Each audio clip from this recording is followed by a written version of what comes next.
Welcome to The Third Side with your host, John and Stacey Edwards from thirdsideparanormal.com.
Hello and welcome to The Third Side. I am John Edwards and I'm joined as always by my lovely wife Stacey. Hello.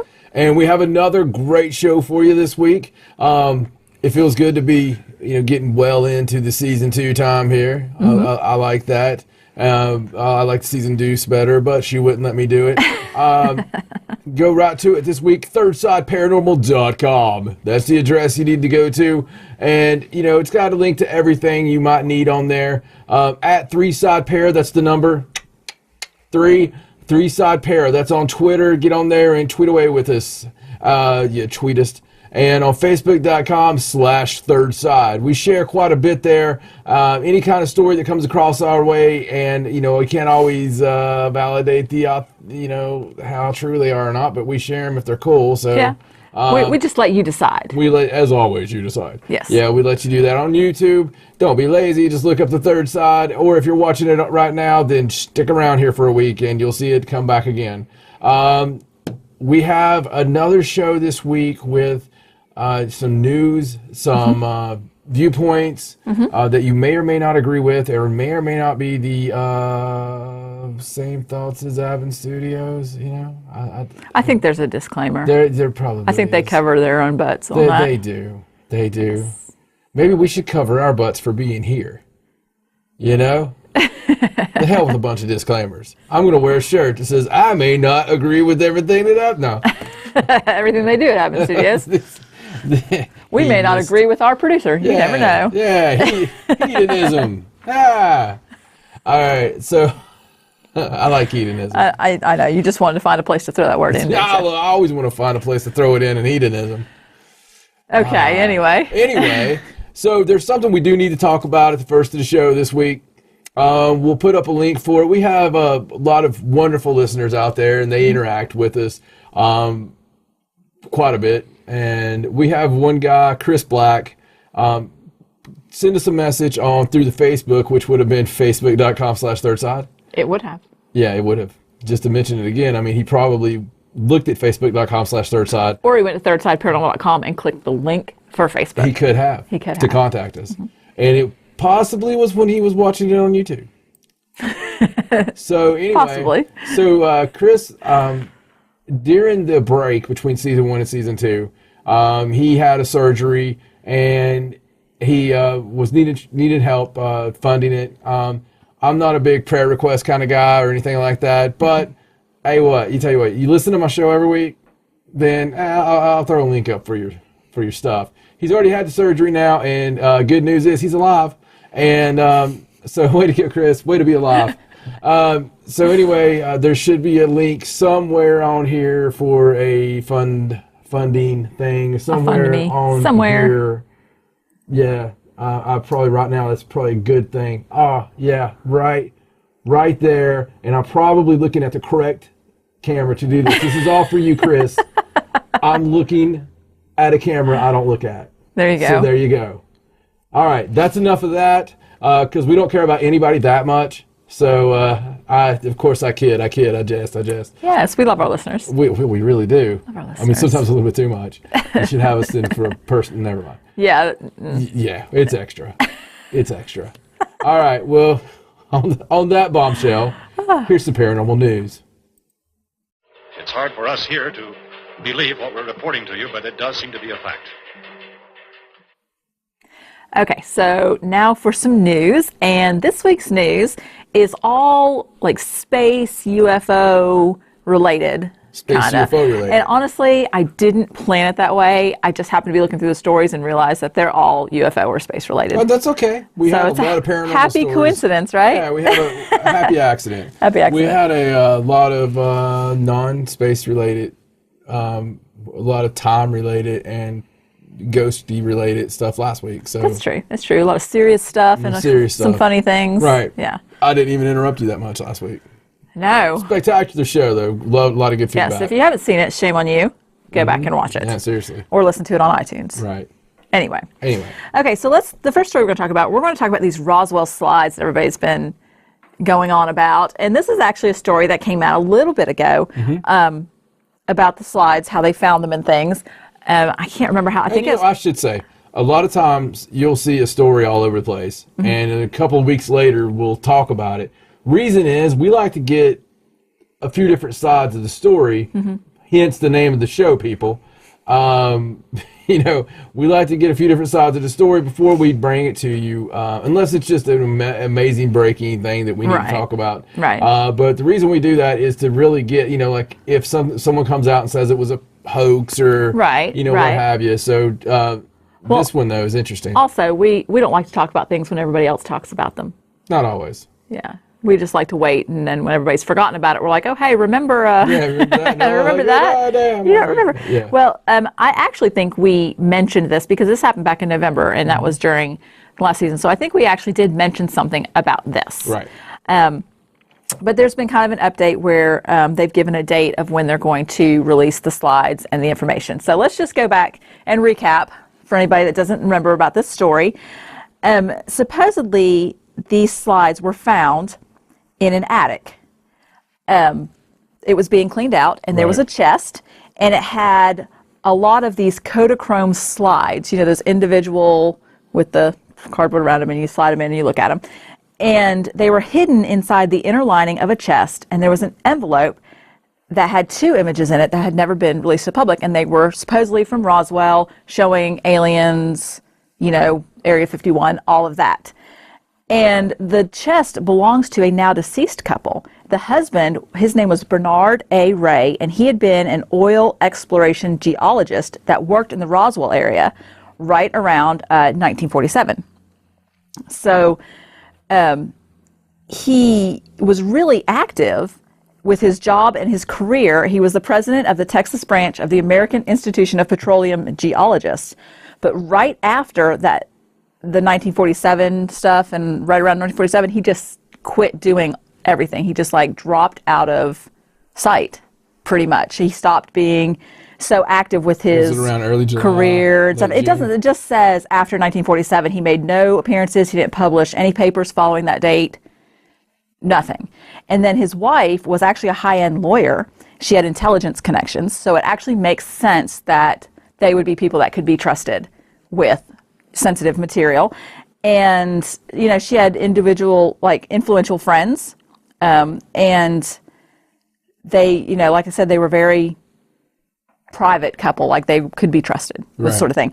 So supposedly they had these slides, they were up in their attic. Other slides that were in the chest actually showcased famous people like President Eisenhower, things like that. Yeah. So who met with the Grays? It's a very credible at Edwards Air Force Base. Right. So it's a very credible thing. They could have had these things and had them up in the attic and just were hiding them. But supposedly now that they're deceased, they've been found. So this gentleman that has these has made this event on May 5th, and it's going to be in Mexico City. Yeah, on Cinco de Mayo. Yeah, and you can go. I actually couldn't find. I tried to look up how you would get tickets to maybe go to this or whatever, but everything I came across was in Spanish, and I didn't have a lot of luck with that.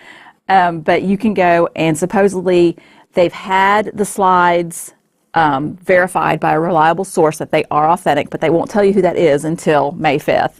And then they're going to show them, and they're going to tell you who the expert is and give all the information at that time.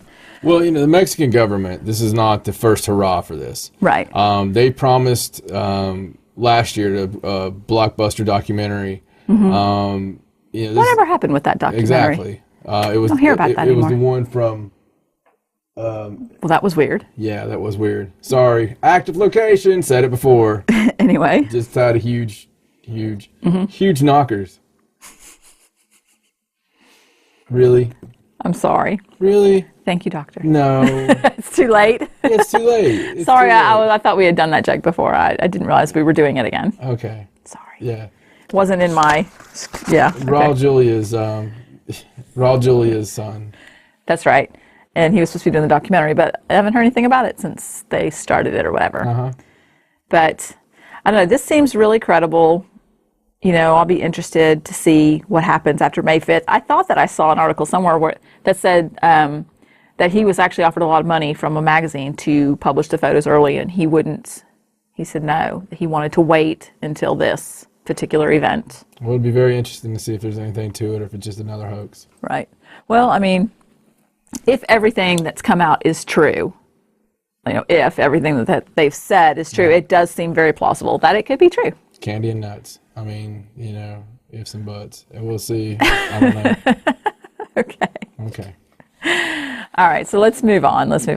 So let's talk about SETI and what SETI's wanting to do. SETI is now. a false cover for, it's one of those other carrot dangling things that they do more harm to the UFO community than good. In many ways. There's smoke and mirrors again. I mean, I only like those two words because they seem to, fit. Really fit with most of the stuff the government does with us, because the government treats us as peons that they can just control and they're at will and do whatever they need to do to tell us this or tell us that. SETI's one of those things. So this one, though, is kind of interesting because I firmly believe that SETI's kind of like when the writers who write how they're going to control us want to do some foreshadowing, they do something like this. Okay, well, there was a meeting. It was called a meeting of the American Association for the Advancement of Science, and it was in San Jose. And at this meeting, the director, Dr. Seth Shostak, I think that's how you say it. I don't know. It's a very strange name. Can we just call it short stack? Sure. He told the attendees that it was time to step up the search, that instead of just trying to listen for signals from space, we should be sending them to space instead. Which we've been doing anyway. Right. Since, freaking I Love Lucy. That's the whole... Well, yeah, we have been beaming stuff like that. I mean, that stuff just gets beamed out there anyway. It just keeps going and going and going Right, and going. But he's saying that we need to make a concerted effort to make a particular message to beam, to a specific spot. Right. And apparently this didn't go over really well with everyone. Like, a lot of people thought that was not a good idea because that it would be dangerous. Like, why should we beam stuff out saying, hey, here we are? Because maybe they're looking for particular regions that are more Earth-like planets and to do this with, and it's a very extreme idea. The crazy thing with it all is, yes, the argument is, like I said, the radio signals have been going out.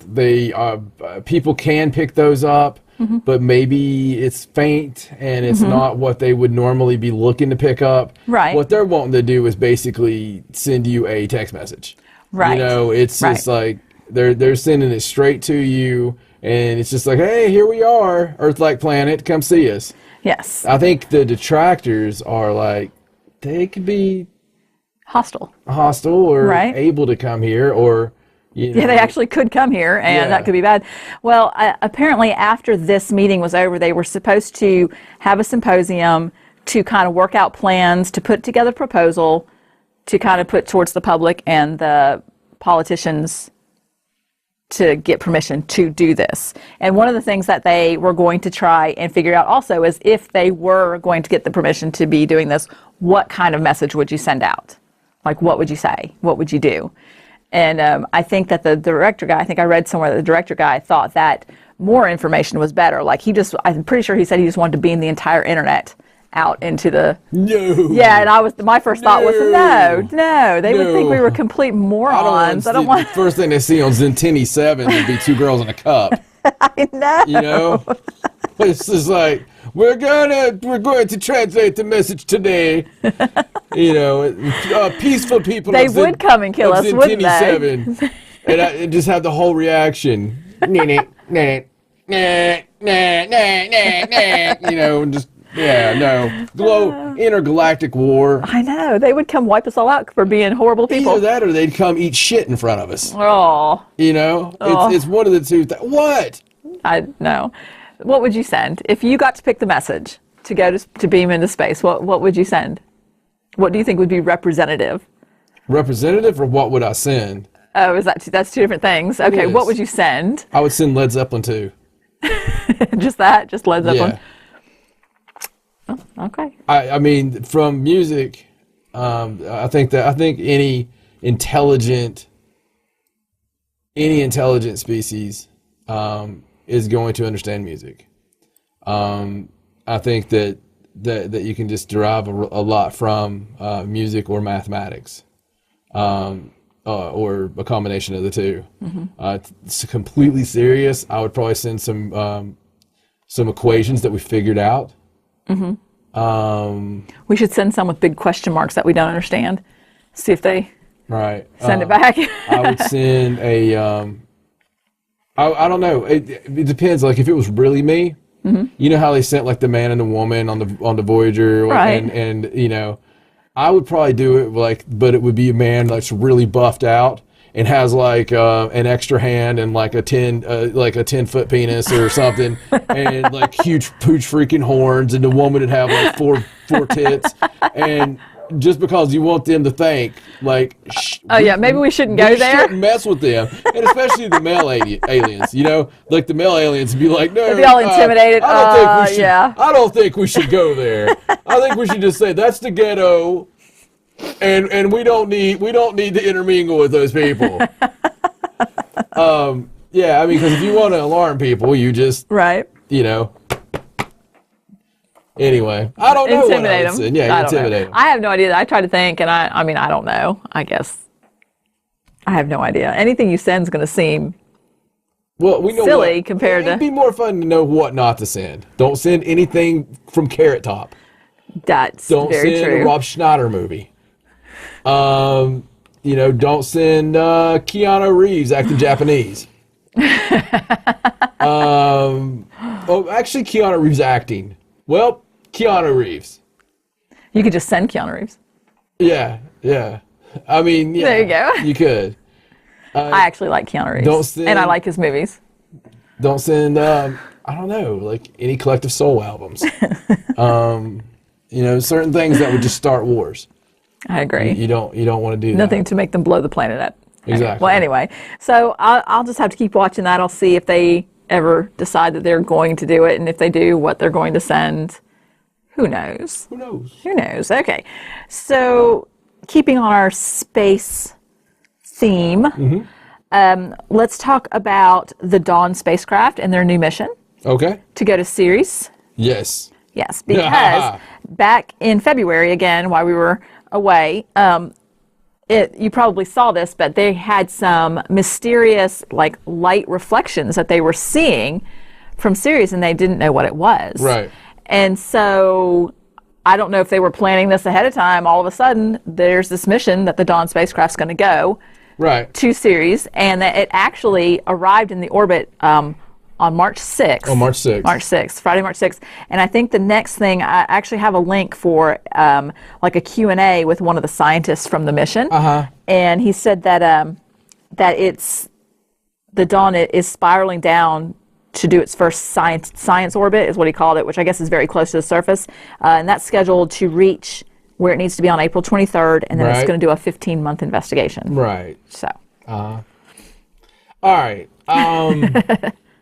So everybody saw the pictures of what looked like maybe oil refineries. You know, there's lights there, not ice reflections. There looked like something that could be like fires or lights, from a city light. I think one theory was it was large salt deposits, maybe large salt something deposit, like that. maybe a giant 8-ball. Who knows? That would be There'd be cool. people building spaceships. Yeah. I gotta go to Ceres. That'd be pretty cool. Where are you from, man?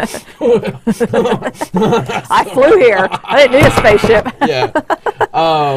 But it's definitely, it looks fishy. Now let me explain fishy to you. Fishy is when you go on a mission out of nowhere to a stupid place to go, to spend stupid amounts of money to get there. We see something that looks fishy, but we'll never hear about it unless this is part of, like the SETI thing, this is part of the long-term disclosure plan. Yes, the easing in of the disclosure. They can't tell us that, hey, we had a treaty. They came to us and let us know, hey, they altered our DNA. Blah, blah, blah. And Eisenhower did meet with them, and yeah, they do take you guys, but they have to. It's a little thing. We agreed. It's okay. It's a little thing that had to happen. They're never going to tell us the disclosure. That's just not going to freaking happen. Because right now we've been lied to so much. And organized religion. It's a little two-word problem that unfortunately, even though I don't think it would affect things, I really don't. I think that if anything, it would give you more of a spiritual oneness with the universe. You would think so. But that's not how people look at it. No. And it would mess with certain people's ideology, certain people's interpretation of what religion is.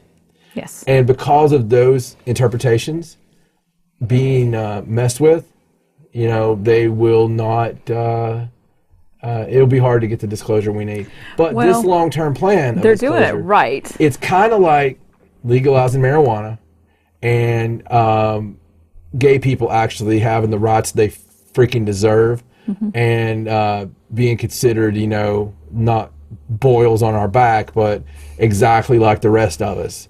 And so I am starting to get this faith for humanity. And it's a weird thing. It's just like a little shot glass. Okay, there's still a big liquor bottle of hate and discourse. But there's a little shot glass of it's a step in the right direction. Okay, so hopefully because it's all relative. Marijuana, my gay friends being considered humans, and aliens. So I put them all. Somehow it's all in the same bucket. Put them all in the same pot. I really think that as long as it's not disinformation, because a lot of times it is. A lot of times the government will put out something, disinformation, just so they can go, ha ha, look, that was fake. Or, or ha ha, look, that wasn't real. So none of this other stuff can be real. Right. They put out disinformation. The SETI thing could be disinformation. I never trust SETI. Ever do I trust SETI. But we'll see what happens on that. And on this moon, there's something there, dude. Well, I was looking at the Q&A, and it's funny because they were asking him what kind of things they were hoping to learn. And boy, they had this laundry list of things that they were looking for and the reasons they were doing the experiments and what they were going to learn from it. And just and it just sounded very like, yeah, maybe they are going to learn those things, but they didn't say any of that before the mission started. When the mission first started, it was, hey, we saw some strange lights. You know what they're doing? They're writing it as they go. Yeah. Oh, yeah. They're like, well, let's say this. To cover it up. But the thing is, nobody, except for you guys, you guys actually say something. Some of you I'm on Facebook with. Some of you I see put your opinions out there and say, hey, this is stupid. Why are they taking this right from us? The people who watch and listen to the third side are the intelligent minority. In many ways, and our listeners are free-thinking, awesome people. But the problem is, fellow third-siders, is that the vast majority of the sheep don't wander past the fence like we do. The vast majority of the sheep will just take whatever they say. I literally believe that they could come, the King Obama. I literally, we laugh about that. I literally believe that you could go on to the nightly news, okay, and tell them something like, we have just found out that the Earth is actually flat. We have a reporter out here now, blah, blah, blah, and everybody would just believe it. You know, they would just believe it. They would buy it because it was fed to them. They don't look for their own food. They just accept what's handed to them. And, you know, which is scary. Yeah, they're not woke up. If you ever take anything from any joke or any serious conversation or anything that me and Stacey have ever said to you, it's to think for yourself. Don't buy what we say. Don't buy what, you know, is said on the news. Think for yourself. Use common sense. You know, try your best to ask questions. And when you're asking questions, if someone gets mad at you for that, then they're probably hiding something. And, you know. And don't dismiss something just because it sounds crazy. Right. Because most of the time, real life is a lot crazier than, it doesn't fit in a nice little neat box. It's way crazier than, it does not. I don't know, fairies, leprechauns, curses, magic spells, all this stuff that as a child, you know, seemed ghost, UFO, all this stuff that seemed ridiculous because we are force-fed to believe it's ridiculous. We are conditioned to laugh at people who say they've been abducted by aliens. We are conditioned to do the anal probe jokes. Yeah. We're conditioned to be insensitive. Now, you know, people get on these causes like for victims, okay? Victims of rape, victims of these terrible crimes, right? And we all get these Facebook campaigns or whatever. Oh, poor Julia, you know. And yeah, that's a good reason. Like, we should really be pissed off about that. But just imagine for a second that it's all real. And that tonight, when you go to bed, you actually are wake up and in a freaking craft, and you are, you know, you do have sexual, you know, things happen to you where eggs are taken out of you or semen is taken from you. Just imagine that it's not a story or it's not something we make fun of, that it's real, okay? And it only happened to you this one time. It happens to you over and over and over, and maybe generational. Maybe you have to worry about your kids having it happen to you. Okay, there are thousands, literally thousands of people that this has happened to for years and years, you know, and we are conditioned to just laugh at it, like, oh, hey, like they're crazy. Yeah, where's your tinfoil hat at, buddy? You know, it's with the ghost, and it's with any of the magic, and you know, we talk about it all the time. 2,000, you know, or 10,000 years ago, you know, like you take the Celts, for example. The Romans destroyed the Celts. You know why? Because they couldn't figure out why these people blindly followed that religion. You know, it scared the crap out of them because they had they respected the earth. They knew, you know, about the underworld. They did magic. And, you know, so they stomp it out. Magic's not real, you know, and, you know, when you tell someone something long enough, they believe it. Right. And so, yeah, it's just like, oh, it's like quit being conditioned, quit letting that happen. It's, the cool thing is all the reasons you watch this show, I'm here to tell you most of it's real, folks. Most of it's real, or it has some basis in fact. In reality, yeah. Yeah, there's some basis in reality to it. And the lines get blurred from disinformation. Well, things get lumped together that shouldn't be lumped together. We shouldn't lump everything we do together, but we have to. But we do. In order to even discuss it. Right. You know? Right. So. That was good, right? I like that one. Thank you. That was good. Thank you. Very informational. Sorry, it fires me up. That's okay. It's like sitting around a pub with me. I'm sorry, this is me. This is just me. Okay. Well, let's move on. Let's move on. Okay, so let's talk about the 2015 International UFO Congress. That's already happened. It's done. It was in February, I think. But is there something? Is there what is it? Okay, I'm good? Just go. Okay, I'm just going. Just going to continue like he never did that. So one of the guests at the International UFO Congress that we didn't realize was going to be there until after it happened was Bob Lazar. Yeah. And we saw, I'm pretty sure there's a video on YouTube of his interview, but the reason that this was such a big deal is because he doesn't do interviews. Since the first time he did the interview, and it was in 1989 with George So he's Knapp. not had anything else since I don't then? think so. The first one was with George Knapp. Right, of course. And, of course, that was back before that was right when Area 51, we found out about Area 51, I think is kind of that area. Yeah. It said that, that he came forward then to say that he did the reverse engineering engineering and all. at Area 51, and They tried to smear his name a lot over the years. they did. And it says that his interview served as a catalyst for the Area 51's rise to pop and culture. Lear was part of kind that thing. because he contacted Lear about all of it. Yeah, it's all well documented UFO history. Right, and he alleges, I guess he alleged in that interview that he was expelled from working at Area 51 after it was discovered that he told friends where they could watch test flights of the advanced extraterrestrial technology that he was working on. I guess he was showing it off or whatever. And, of course, he was smeared because they try to say that he's lying because they can't find any kind of employment records or education records, but of course Lazar just says the government just wiped all that out, which obviously they could do that. They could clear everything out of his whole life. Yeah. They could make him not exist. So he hasn't really done interviews and things, but I guess it's I think last year was 25 years, and they kind of got together and were talking about it, and then he decided he was going to be at this International UFO Congress to talk about it again, and his story hasn't changed at all. I mean, it's completely the same as what he was saying before. Yeah, and if you ever get a chance, you should go watch the old YouTube.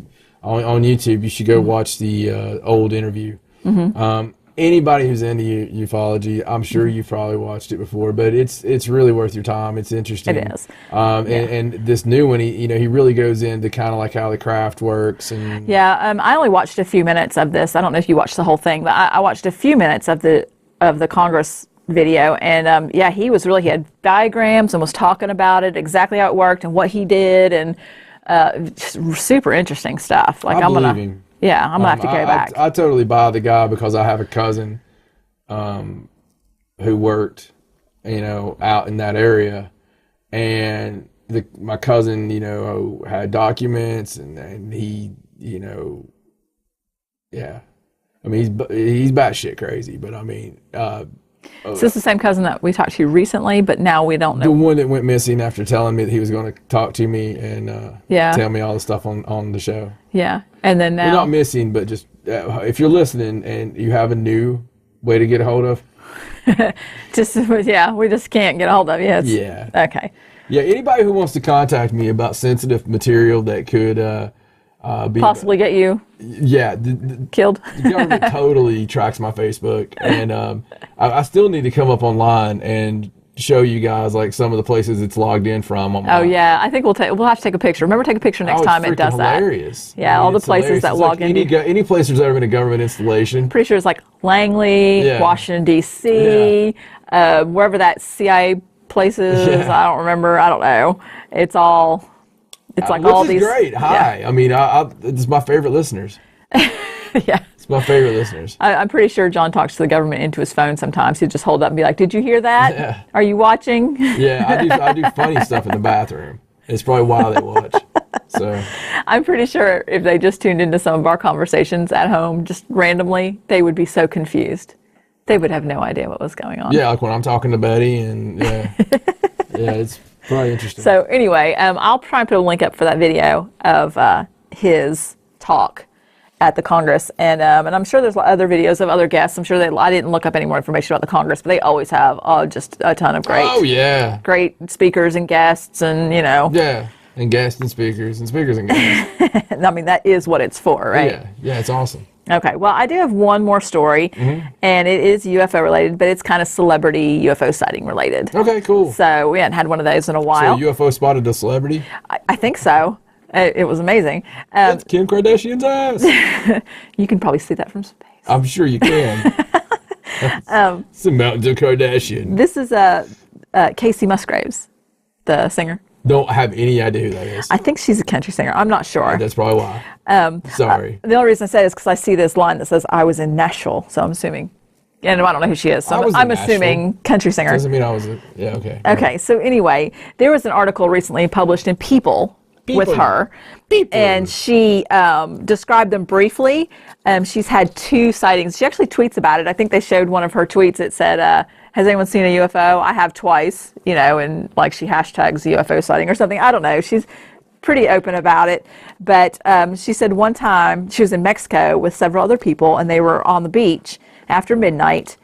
And they saw the lights in the sky for like 20 minutes, and it changed shape and flew across the sky and did like wacky stuff that like a normal plane would not do. And she actually said, I was completely sober, I swear. So that was one of them. And then she said 4 days later, after that sighting, she was in Nashville, and she saw lights, 2 giant balls of fire. Oh my God. Floating along. She's being abducted. You think so?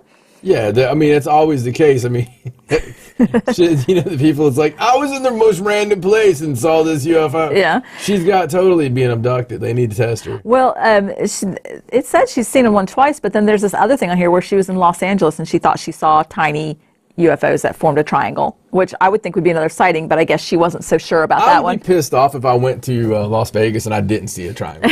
But anyway, you don't want to go, like, if you went to Phoenix and you didn't have a UFO sighting, wouldn't you be let down just a little bit? Like, come on, Phoenix. I mean, that'd make me so mad. But anyway, she's definitely a UFO believer. Well, she's cool. all about it. Don't know who you are, Kacey. She watched the show? I don't have any idea. How would I know? We are not BFFs. I don't talk to her. I'm sure that we've actually heard her songs before. I'm sure. We have satellite radio. We hear a lot of stuff. We'll look her up later. Anyway, it was just cool that, she was doing that article and she was like, hey, yeah, I've seen UFOs. I wonder if that's like a standard question now, like in interviews with celebrities, have you seen a ghost? Have you seen a UFO? Have you ever played for the Detroit Lions?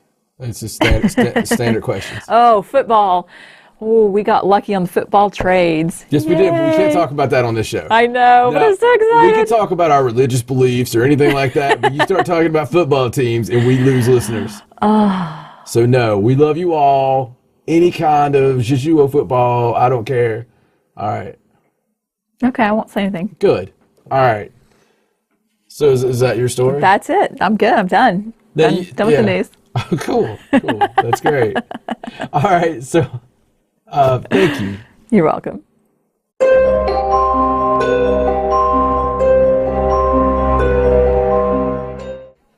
All right. Well, this is something new. It won't be an every week thing, but throughout season 1, we talked a lot about, send us your suggestions, and we'll try to incorporate them into the show. And that's what this is. Welcome to John and Stacey's, paranormal story time. So it's paranormal story book, story time, whatever. Right. Well, Justin will come up with something. I'm sure it'll be clever. I think it's because during season 1 we did share some personal experiences and stories, and I think that the listeners like that, and then they suggested that we do that more often. They did like that, so that was the big suggestion I had over and over was people were like, on the old show we used to sometimes play our EVPs or our evidence or talk about some of the personal experiences that had happened to us. So with that said, this is one of my absolute things that I want to have you guys communicate with me. Get on the Facebook and on the Third Side Facebook and let us know, did you have anything similar to this ever happen to you? And I'm talking about evidence. We always, as a team, no matter what the team name was over the past, 15 years. Yeah. We've had so many investigations and our evidence was always top shelf. I mean, we always were able to get, the first thing about us that people noticed was we would go in a place and I would get 250 EVPs, whereas most teams would go in and they'd be lucky to get 5. And I'm talking direct response stuff. If I wasn't hearing it, it was, we were definitely capturing it. But then, you have normal investigations as a paranormal investigator, as most of you know, and then you have some of the more personal, darker investigations, places you are compelled to go back to a few times. You can't explain why or what that draw is. One thing that I noticed in doing these evidence reviews, and this is probably somewhere. I guess the worst one would have been Major Grand Mansion. Anybody who knows us well knows we filmed a documentary there. We, we've done a lot of public events there, more so than, we did some signings on, autograph signings on a Halloween event. We did some cool events there.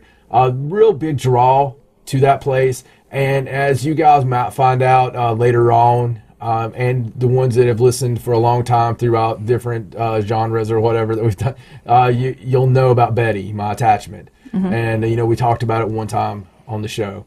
That's where Betty comes from. And back to the evidence review. And this is the part I want you guys out there to really tell me, has this happened to you?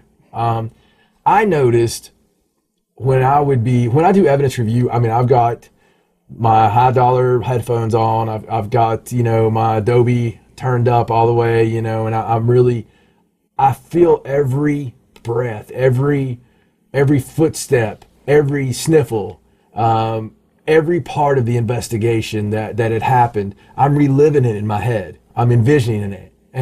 And I can go back and take myself back to that place. And that's the best way for me to tell, did this happen? And if you have a good team, you don't want to investigate with strangers because, when we go into a place, a lot of times Stacey and I now, we just go with, in bed with other people. I'm pretty sure we could have said that differently, but anyway. We like to go out and visit other teams and take things from them or maybe teach them things. But when you have a place and like we go to, I know every sound she makes. I know her stomach gurgles. I know everything. But apparently I hum sometimes when I don't know that I'm humming. She freaking hums. He has to mark that. But I noticed there was one night I was by myself and I was doing evidence review, and I started noticing there was a difference in the room, in the atmosphere, in the ambiance, in the barometric pressure of the actual room. Whenever I was doing this evidence review of a darker natured investigation, not saying that any investigation that couldn't happen in, it was just the really powerful connection ones, and almost like my concentration on this would bring across the spirit or, that energy from that place. And stuff would happen in the rooms. Things would move. Lights would dart across the room. Knocks. And, it would almost end, though, as soon as I broke that connection. And, sometimes I had to wonder, was it because of, was I uncovering something? Or was it because of what... is it that simple to communicate on the other side? Is it that simple? Can you just think of this place and instantly open this doorway or this portal, under the right conditions? Right, because you were thinking about being at that location and what spirits maybe you were talking to, who you were trying to communicate with, and so now you're focused on it so hard, maybe that's all it takes. Well, it's just like doing a seance. I mean, if you're trying to communicate to a certain spirit, you're trying to concentrate on that person or touch something of and ask for that person to appear.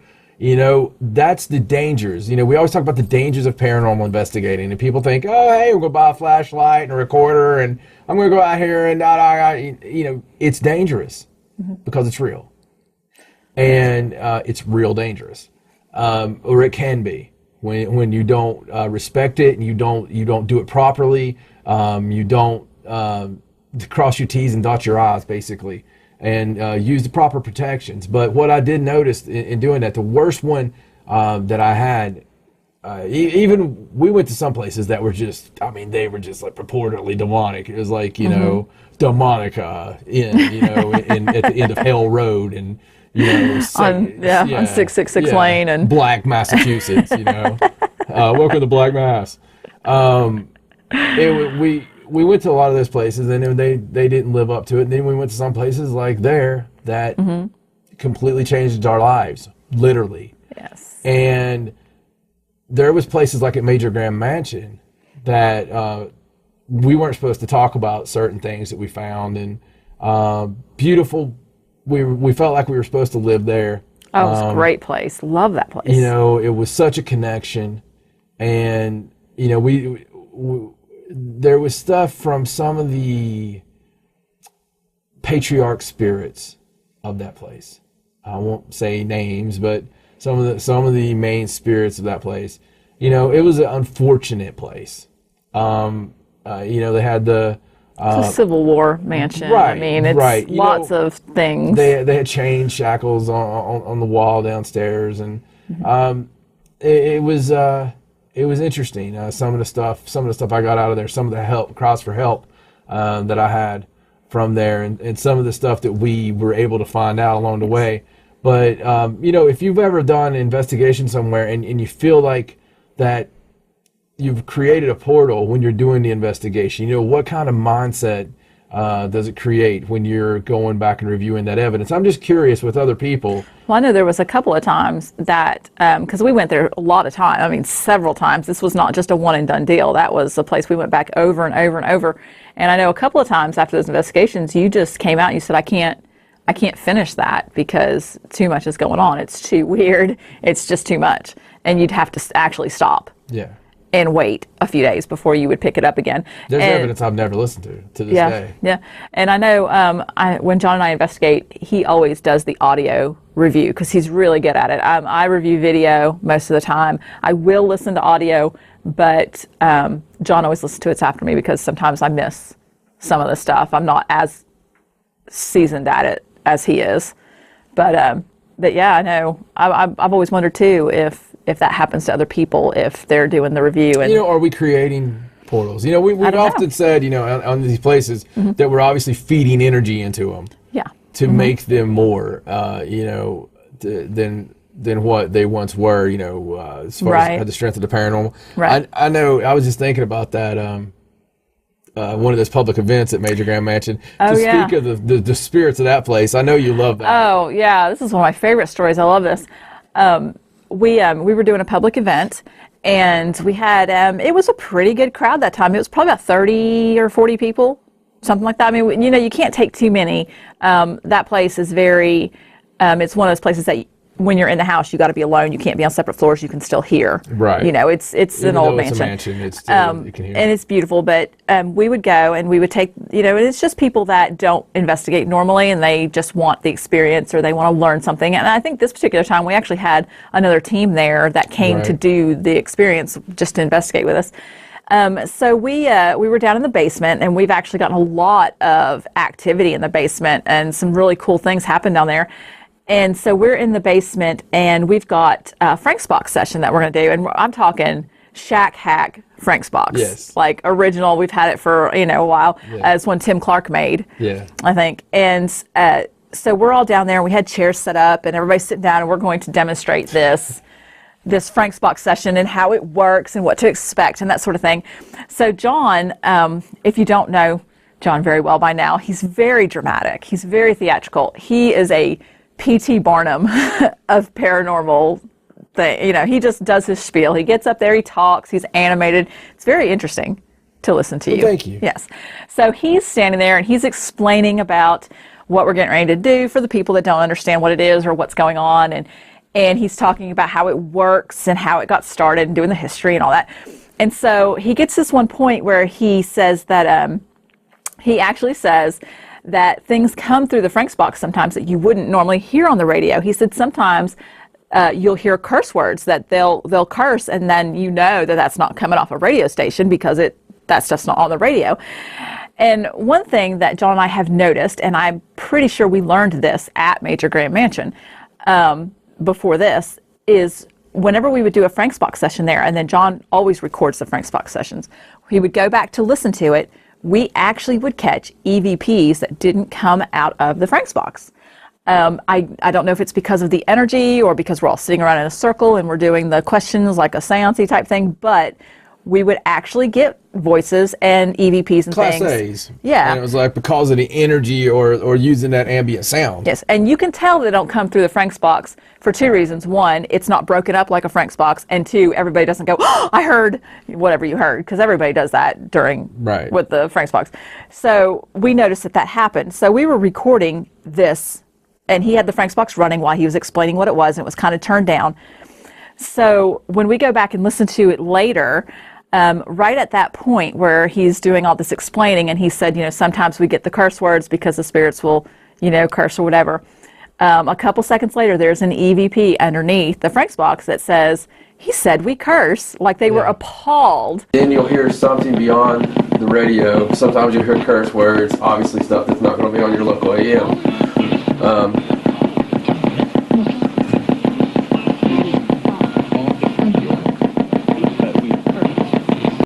That he had said that, and we caught that EVP just clear as day, and I'm actually going to find that and have Justin put it on here and play it so you can hear it. And you can hear it. I mean, you can hear it clear as day. You can hear John talking, and then it's a few seconds, and it's like, he said we curse. And it's great. That evidence it's awesome. I mean, there's people that go their entire career looking for, some kind of real validation. I need to validate that what this, and that's validation. Well, I liked that one because it didn't actually come through the Frank's box, because sometimes stuff that comes up through the Frank's box. Because it shows it goes to people too. Well, yeah, they were listening to you. I mean, what that shows is the 1893 woman standing there going, he said we curse.